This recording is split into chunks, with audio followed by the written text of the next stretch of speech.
નમસ્કાર દર્શક મિત્રો, હું છું રૂપલ લુણીચિયા. સંપૂર્ણ ન્યૂઝમાં આપનું સ્વાગત છે.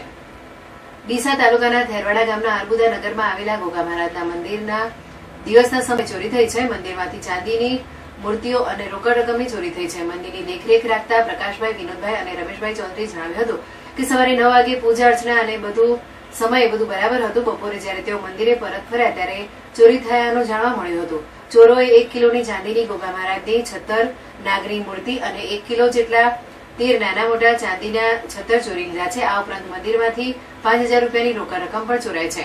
આ જ મંદિરમાં 7 ઓક્ટોબર 2023ના રોજ પણ મોટી ચોરી થઈ હતી. તે વખતે 1 તોલા સોનાના 76, 3 કિલો ચાંદીના 130 76, 4 ચાંદીના ઝુમ્મર, 300 ગ્રામની ચેહર માતાજીની નથણી અને 20000 રૂપિયાની રોકડની ચોરી થઈ હતી. જોકે તે સમયે ગ્રામજનોને ગોગા મહારાજ પ્રત્યે શ્રદ્ધા હોવાથી ફરિયાદ નોંધાવી ન હતી, જેથી તસ્કરોએ બીજી વખત પણ હાથ અજમાવ્યો હતો. વારંવાર થતી ચોરીઓથી ગ્રામજનોમાં રોષ છે.